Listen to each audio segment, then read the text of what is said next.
Actually इसके तार India से नहीं है, इसका जो सारा ऑपरेटिंग जो है अपने कंबोडिया, लाओस, थाईलैंड यहाँ से ऑपरेट होता है। कि हमारा जो भी डाटा है लाइक हमारा अकाउंट का हुआ, हमारी डिक्शनरी हुई फ़ोन की, ये कोई भी सिक्योर नहीं है।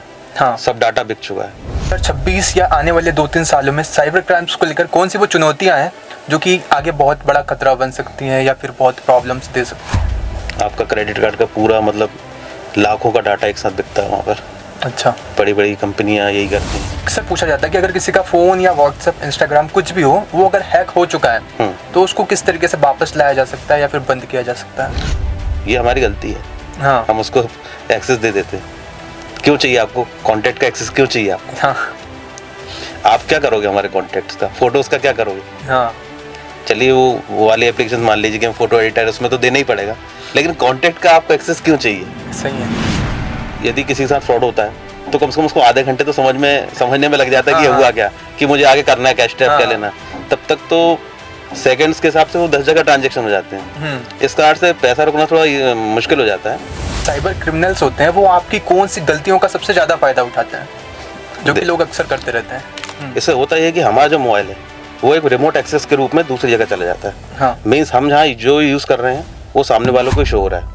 ओनली 3% सर्विस वेब पे इंटरनेट यूज़ होता है। अच्छा, हाँ, 7 to 8% डीप वेब पे होता है, बाकी 90% डार्क वेब पे इंटरनेट यूज़ होता है, जिसका किसी को पता ही नहीं है। जिसका किसी को पता ही नहीं है। अलग ही दुनिया है, उसके सारे प्रोसेसर भी अलग हैं, उसके सर्च इंजन्स भी बहुत अलग हैं, और आप वहाँ तक जा भी नहीं पाओगे, और जाना भी चाहो तो मत जाना।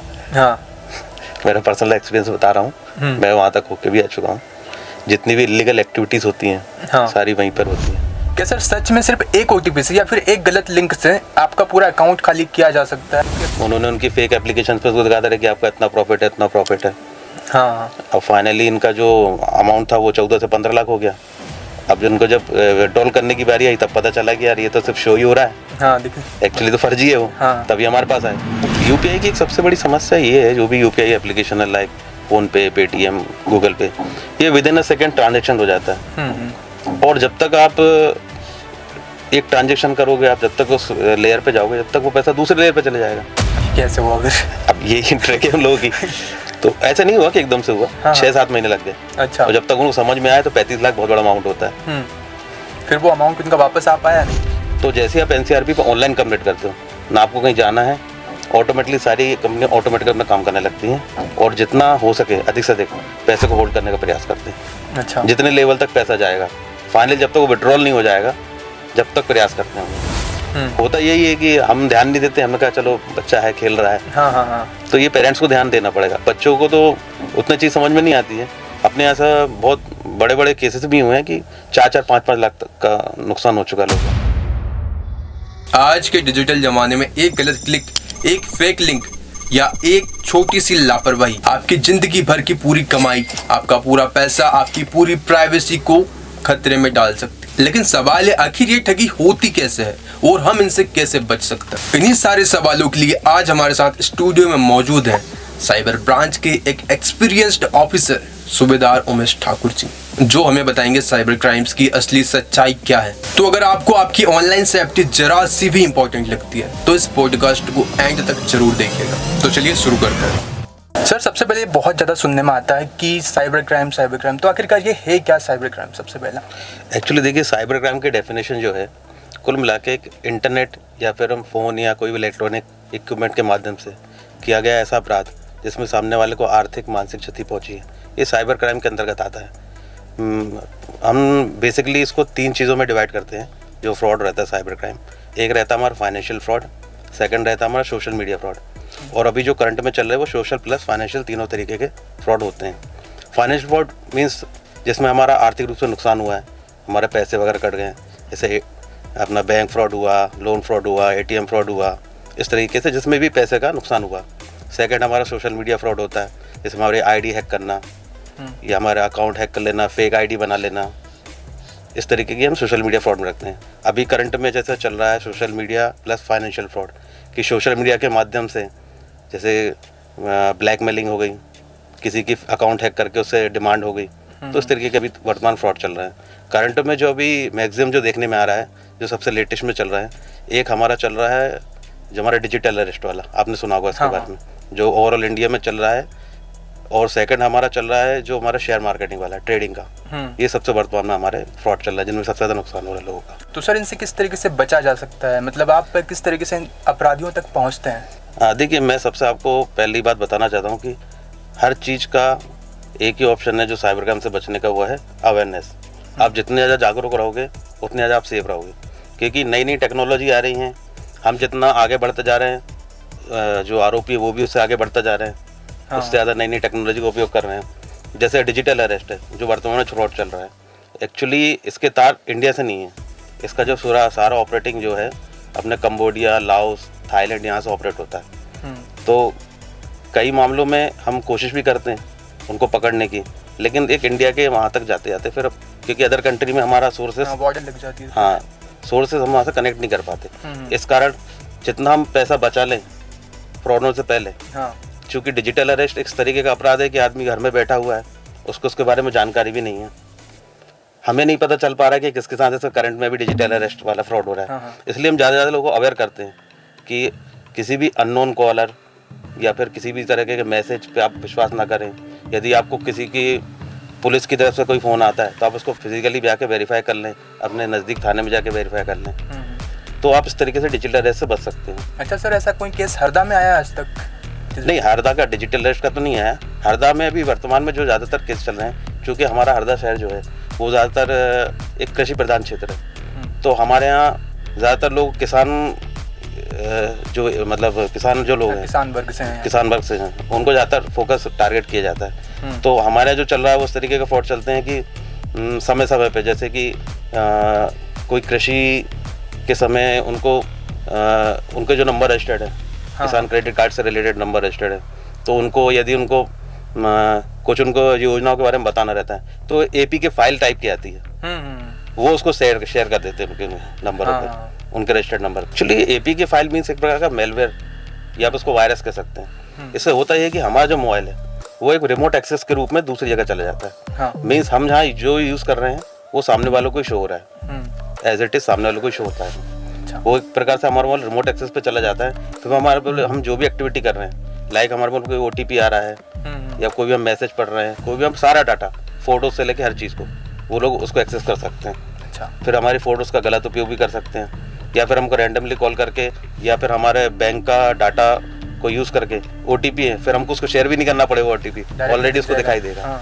इस तरीके से ये उसको उपयोग करते हैं। तो सर ये जो आपने बताया वो तो ठीक है, लेकिन अगर किसी का फ़ोन हैक हो गया है, कंप्यूटर या फिर फ़ोन जो भी हैक हो गया है, तब उससे बच कैसे सकते हैं? देखिए, सबसे पहले मैं तो आपको बचने का उपाय बता रहा हूँ। मान लीजिए आपका फ़ोन हैक हो गया है, आपकी ID हैक हो गई, तो कई बार तो उसी में रिपोर्ट एंड ब्लॉक का ऑप्शन रहता है। सबसे पहले तो आप अपने फ़ोन का नेट बंद कर लीजिए। जब तक आपके नेट में अपने फ़ोन में इंटरनेट कनेक्टिविटी रहेगी तब तक आपका phone as it is remote access पर रहेगा। सबसे पहले आप अपने फ़ोन को या तो स्विच ऑफ कर लें, एरोप्लेन मोड पर डाल लें, इस तरीके से कार्रवाई कर सकते हैं। सेकेंडरी, फ़ोन जब हमारा हैक होता है तो ज़्यादातर अननोन नंबर से कॉल आने लगेंगे, रैंडमली इस तरीके के नंबर आएंगे जो आम जो नंबर रहता है हमारे 10 डिजिट्स का रहता है, उस तरीके के कॉल नहीं रहते हैं।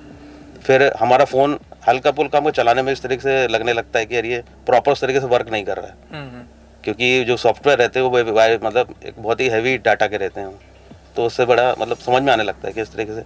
और फिर क्योंकि फ्रॉड जो करने वाला जो हमारे फ़ोन को वाकई में हैक कर रहा है तो कुछ उसकी कुछ मतलब प्लानिंग होगी, प्लानिंग के तहत ही कर रहा है, तो वो एज इट इज टाइम में कुछ ना कुछ करेगा, तो हमारे अकाउंट का भी कुछ ना कुछ हमें मतलब इस तरीके के सोर्सेस समझ में आने लगे कि यार कुछ ना कुछ तो गड़बड़ है।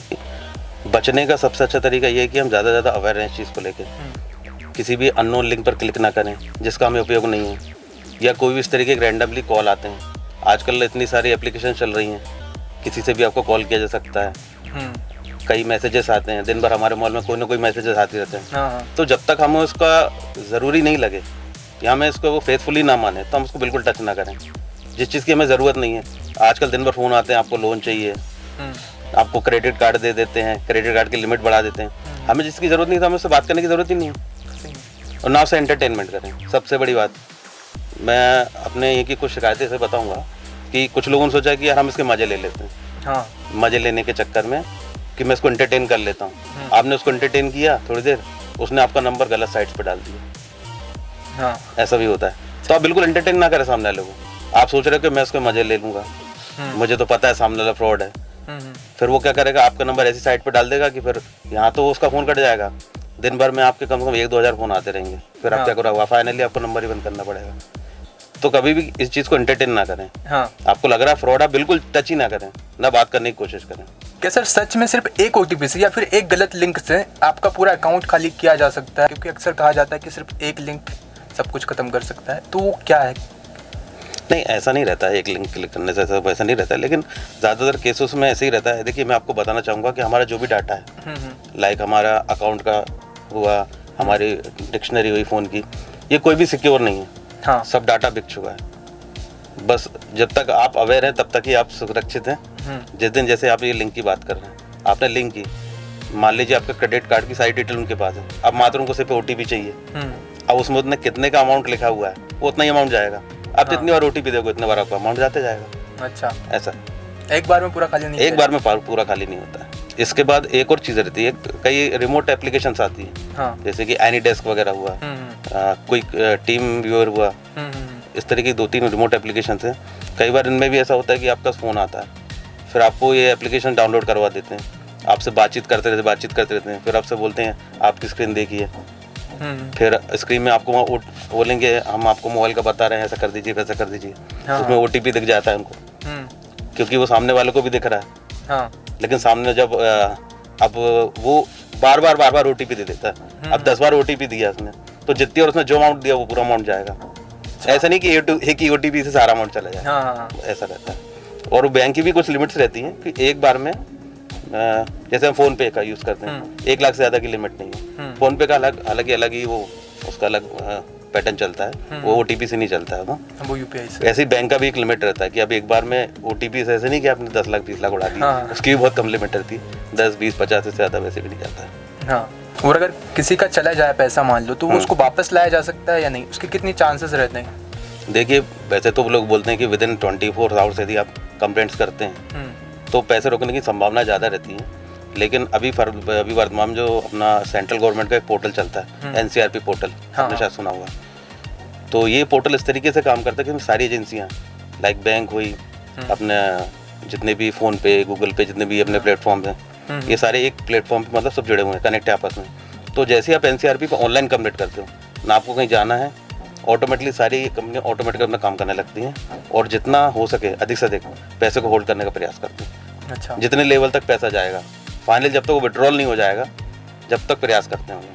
अच्छा, तो सर मतलब इसमें चांस कितने % है? जैसे किसी ने आपके फ़ोन से मतलब आपका जो अमाउंट है वो ले लिया, देन उसके बाद में उसने तो तुरंत निकाल लिया होगा, किसी दूसरे अकाउंट में ट्रांसफ़र कर दिया होगा। हाँ, मैं वही बता रहा हूँ। हाँ। इस पोर्टल में ऐसा ही होता है। लाइक एक मैं बैंक हूँ, फर्स्ट मेरी बैंक में पैसा आया। हाँ। तो उस बैंक का तत्काल उनके जो नोडल ऑफिसर हैं उस पर रिस्पॉन्स करेंगे। हाँ। यदि वो निकल गया तो सेकंड वाले को तत्काल जानकारी दे देंगे कि आप उसको अब रोकिए। ऐसे ही लेवल टू लेवल जाते जाते जब तक वो पैसा विड्रॉल ना हो जाए, अच्छा, प्रयास जारी रहता है। जब तक मतलब वो ATM से बाहर नहीं होगा तब तक? बिल्कुल।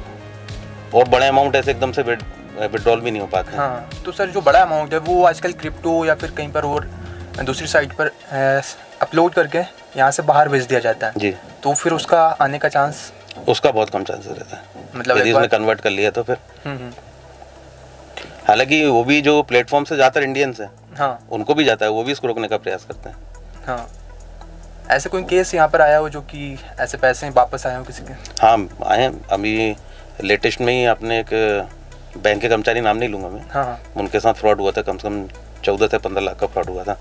तो वो शाम को आ गए थे, हालांकि उनके साथ बहुत समय पहले से चल रहा था। ये अपना जो ट्रेडिंग वाला जो रहता है, अच्छा, हाँ, किसी ने जो आजकल टेलीग्राम वगैरह हुआ, व्हाट्सएप, उन पर लिंक आ जाती हैं, फिर आप उन पर ट्रस्ट कर लेते हो। फिर उन्होंने अपना ट्रेडिंग चालू कर दिया। उन्होंने उनकी फेक एप्लीकेशन पर उसको दिखाते रहे कि आपका इतना प्रॉफिट है, इतना प्रॉफिट है। हाँ, अब फाइनली इनका जो अमाउंट था वो 14 से 15 लाख हो गया। अब उनको जब विड्रॉल करने की बारी आई तब पता चला कि यार ये तो सिर्फ शो ही हो रहा है, हाँ, एक्चुअली तो फर्जी है वो। हाँ। तभी हमारे पास आए, फिर हमने कोशिश किया तो उनका करीब 6 से 7 लाख रुपए होल्ड हो गया था। फिर हमने कोर्ट के माध्यम से वापस भी दिलवा दिया उनको। इसमें समय कितना लगता है, टाइम ड्यूरेशन? समय तो लगता है, मतलब रुकने में समय नहीं लगता, वापसी आने में समय लग जाता हाँ, है, फिर भी कितना? क्योंकि ये कोर्ट की प्रोसेस रहती है, पूरा कोर्ट के माध्यम से होता है। कितना रहता है मतलब फिर भी? फिर भी विद इन 1 मंथ हो जाता है, लेकिन उसके लिए मतलब आपका आना जरूरी है। हाँ, तत्काल आपको उसके बारे में जितना आप डिले करेंगे एक एवरेज टाइम कितना हो सकता है कि कंप्लेंट करने में आप पहुंच जाएं जल्दी से? अब देखिए, मैं वही बोल रहा हूँ कि जब तक उसके खाते में पैसा है तब तक तो संभावना है। मतलब जल्द से जल्द पहुंचे। जल्द से जल्द पहुँच जाए। अगर अगर ऐसा- विड्रॉल ही हो गया फिर कुछ नहीं कर सकते। ऐसा हो कि अगर कोई व्यक्ति गांव में रह रहा है, दूर रह रहा है। तो ये ऑनलाइन प्रोसेस है ना, इसके लिए आपको थाने आने की जरूरत थोड़ी ना है। हाँ आप तो किसी भी ऑनलाइन कैफे से कर सकते हैं, अपने मोबाइल से कर सकते हैं डायरेक्ट। हाँ। बस इसके लिए थोड़ा मतलब Aware हम होना समय समय पे इसके अवेयरनेस प्रोग्राम भी चलाते रहते हैं कि आप इस हाँ। चीज़ का उपयोग करिए ज़्यादा से ज़्यादा। आप थाने आएंगे, आप यहाँ कंप्लेंट करेंगे, आपका समय वेस्ट होगा, सच आप खुद ही ऑनलाइन करिए। इसलिए ये ऐसी मतलब साइट बनाई गई है NCRP portal. Sir, cyber crime आजकल बहुत ज़्यादा हो रहे हैं, तो जो साइबर क्रिमिनल्स होते हैं वो आपकी कौन सी गलतियों का सबसे ज़्यादा फ़ायदा उठाते हैं, जो कि लोग अक्सर करते रहते हैं? देखिए, मैं आपको बता रहा हूँ उनका जो पैटर्न रहता है साइबर फ्रॉड करने वालों का। इनके कॉल सेंटर्स रहते हैं, हाँ। गूगल्स पे नंबर डाले रहते हैं, हम जाते हैं नंबर सर्च, कस्टमर केयर का नंबर वहीं शेयर सर्च करते हैं। तो ये तो देखते हैं कि आदमी ने जिस चीज़ के लिए फ़ोन किया हाँ वो उसी के रिगार्डिंग बात करने लगते हैं। हाँ आपने बोला कि यदि आपको लगा कि यार मेरा पैसा कहीं फ़ोन पे से ट्रांजैक्शन होल्ड हो गया है, हाँ। सामने हो गया नहीं, तो आप फ़ोन पे का कस्टमर केयर ढूंढोगे, तो आपसे वो फ़ोन पे का कस्टमर केयर की बात करने लगेंगे। अच्छा। फिर आपको धीरे धीरे बातों में लेंगे। हम्म, ऐसे ही कई बार क्रेडिट कार्ड से संबंधित हम फ़ोन लगाते थे।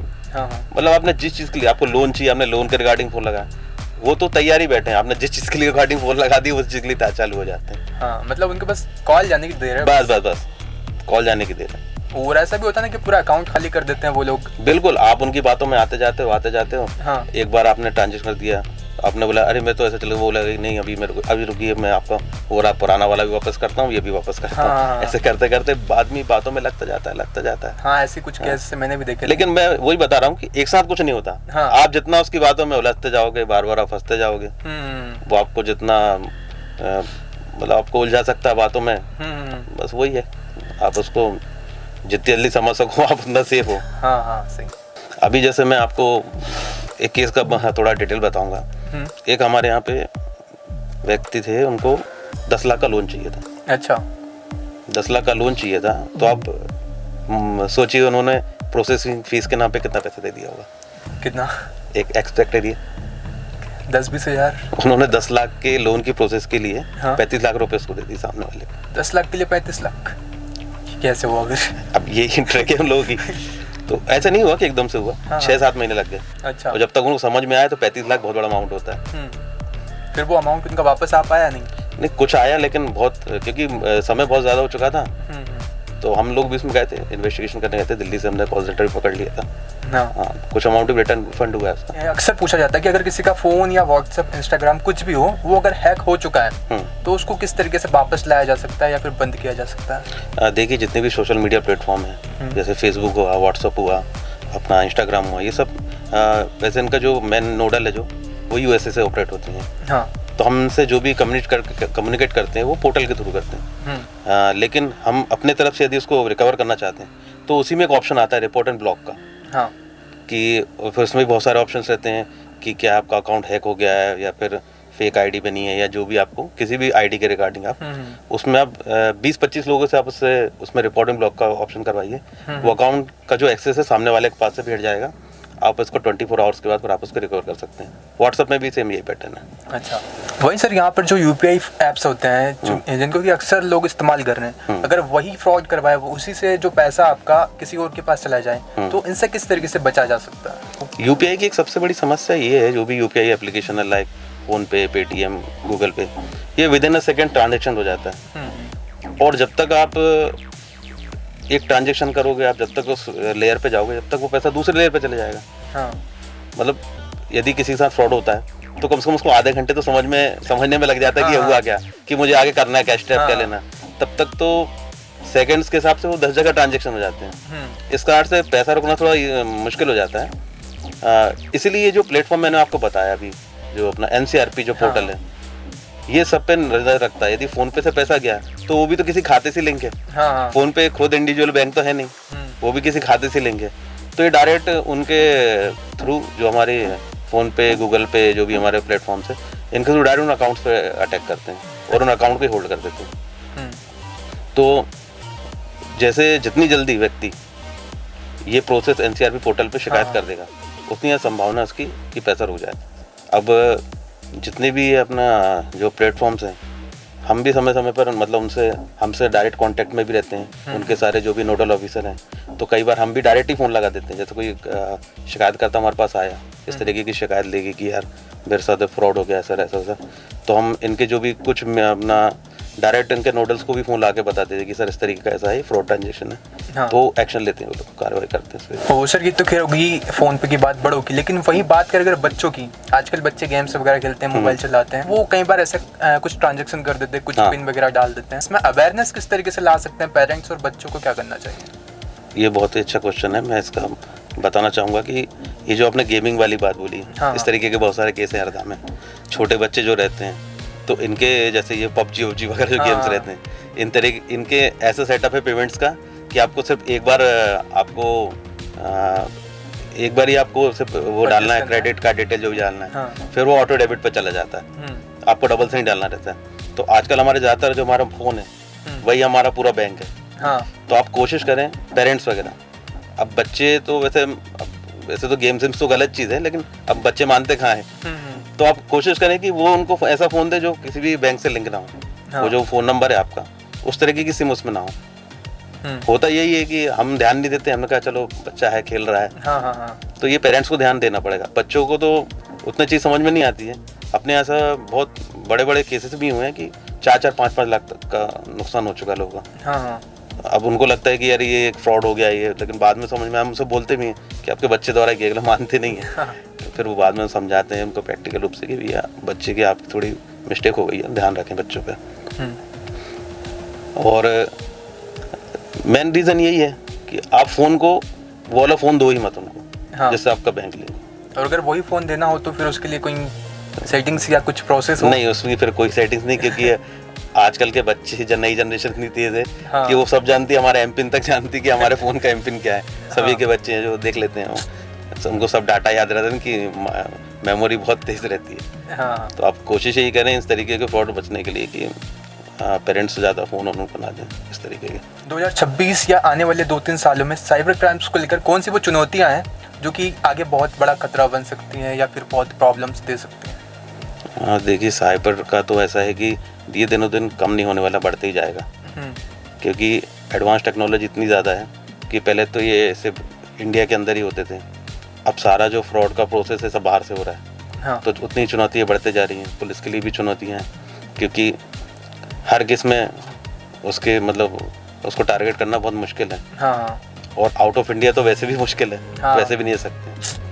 और जैसे जैसे टेक्नोलॉजी बढ़ती जाएगी आगे जाके साइबर वॉर की भी ज़्यादातर अभी आप देखेंगे जितने भी युद्ध हो रहे हैं, अभी पहले जो ज़मीन पर होते थे, हाँ। फिर धीरे से आसमान में होने लगे। हाँ। अब धीरे से ये साइबर वॉर होना चालू हो जाएंगे, आपके बैंक के, RBI के, इस टाइप के मतलब अटैक होना चालू होगा। हाँ। तो इस प्रकार साइबर वॉर ही होगा आगे जाके।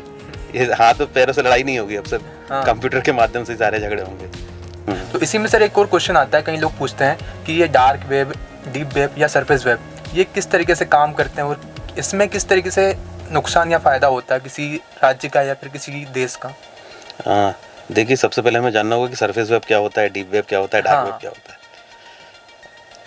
हम जो नॉर्मल इंटरनेट यूज़ करते हैं, जो हम मोबाइल से यूज़ करते हाँ। हैं, ये हमारा सरफेस वेब में आता है। सेकेंडरी हमारे जो जितनी भी एजेंसीज हैं, बैंक्स हैं, इनके जो सॉफ्टवेयर डीप वेब में काम करते हैं। और फाइनली होता है हमारा डार्क वेब। अच्छा, आप एक चीज़ बताइए कि आपको क्या लगता है कि सरफेस वेब पे कितने लोग उपयोग करते हैं, डाटा कितना यूज़ होता होगा, एक परसेंटेज बेस पे? सर लगभग 90% तो सारे लोग वही यूज़ कर रहे हैं सरफेस ही। हाँ। ओनली 3% सरफेस वेब पे इंटरनेट यूज़ होता है। अच्छा। हाँ, 7 to 8% डीप वेब पे होता है, बाकी 90% डार्क वेब पे इंटरनेट यूज़ होता है। जिसका किसी को पता ही नहीं है। जिसका किसी को पता ही नहीं है, अलग ही दुनिया है। उसके सारे प्रोसेसर भी अलग हैं, उसके सर्च इंजन्स भी बहुत अलग हैं, और आप वहाँ तक जा भी नहीं पाओगे, और जाना चाहो तो मत जाना। हाँ। मेरा पर्सनल एक्सपीरियंस बता रहा हूँ, मैं वहाँ तक होके भी आ चुका हूँ। जितनी भी इलीगल एक्टिविटीज़ होती हैं, हाँ। सारी वहीं पर होती हैं। हमारा सारा डाटा वहीं पर बिकता है, वर्ल्ड लेवल पर। हाँ। हर चीज़ बिकती है वहाँ पर। हर तरीके के क्राइम भी होते हैं, सब कुछ होता है। जैसे कोई अगर आप कोई बताना चाहें किस तरीके से होता है, क्या होता है? जैसे आप अभी क्रेडिट कार्ड यूज़ करते हैं, आपका क्रेडिट कार्ड का पूरा मतलब लाखों का डाटा एक साथ बिकता है वहाँ पर। अच्छा। बड़ी बड़ी कंपनियाँ यही करती हैं, उसका पूरा डाटा कंपनी का वहाँ से डायरेक्ट एक्सेस होकर वहाँ चला जाता है।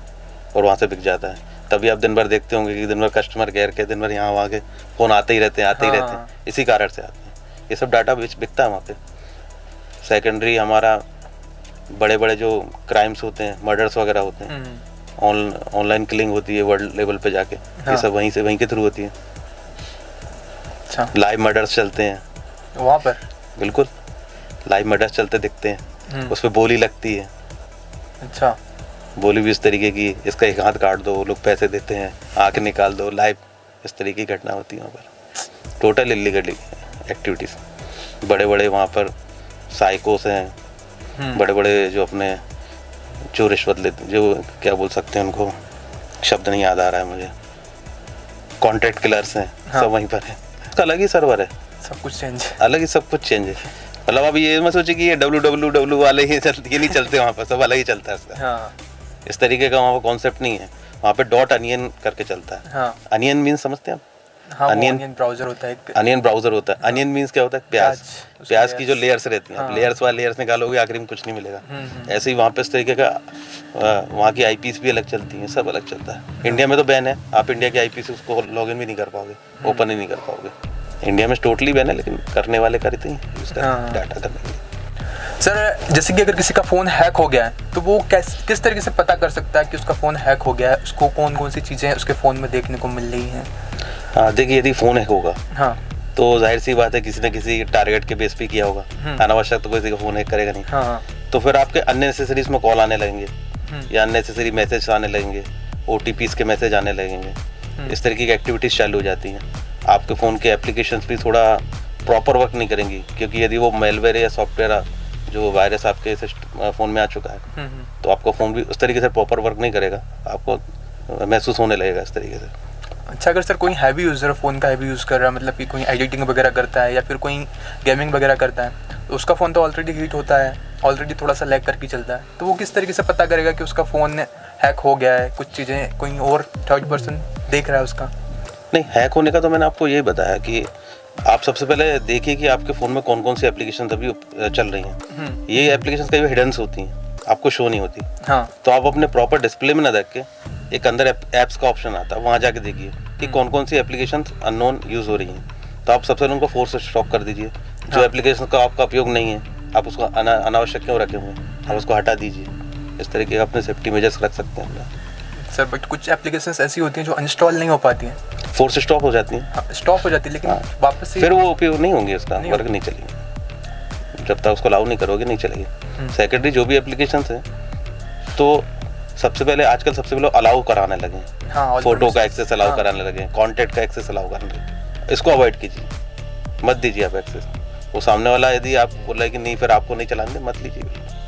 ये हमारी गलती है। हाँ, हम उसको एक्सेस दे देते हैं। क्यों चाहिए आपको कॉन्टैक्ट का एक्सेस? क्यों चाहिए आपको? हाँ, आप क्या करोगे हमारे कॉन्टैक्ट्स का? फोटोज़ का क्या करोगे? हाँ, चलिए वो वाली एप्लीकेशन मान लीजिए कि फोटो एडिटर, उसमें तो देना ही पड़ेगा, लेकिन कॉन्टैक्ट का आपको एक्सेस क्यों चाहिए? सही है। बिल्कुल अवॉइड कीजिए इस तरीके से। सर, ऐसा होता है कई बार एक बड़ी गैंग पकड़ाती है, कोई रैकेट पकड़ाता है जिसमें कि बहुत बड़ा अमाउंट होता है उनके पास। तो जब वो गैंग पकड़ा रही है, उस केस में अगर आपका कोई पैसा गया हुआ है तो वो कितने % चांस है कि आपको आपका पैसा मिल जाएगा? नहीं, देखिए मैं बता दूं कि ये जो पैसा रहता है, हाँ, ये डायरेक्ट किसी को नहीं मिलता है। जिस माध्यम से क्या उसी माध्यम से रिफंड होता है। अब मान लीजिए आपके साथ जो फ्रॉड हुआ है, हाँ, आपके साथ 5,000 रुपये का फ्रॉड हुआ है, अब उसी खाते में 50,000 और पड़े हुए थे, हाँ, लेकिन आपका 5 कहीं और निकल गया और वो 50 पड़े, अब वो पकड़ा गया, तो वो आपको नहीं मिलेगा। वो जिनके 50 है वो नहीं के पास है। मतलब जिस माध्यम से पैसा आया उसी माध्यम से रिफंड होता है। ऐसा नहीं कि उनने उठा के फिर आपको कैश दे दिया। पैसा जिस प्रोसेस चैनल से गया है उसी चैनल से वापस आता है, और वो उतना ही आता है जितना है।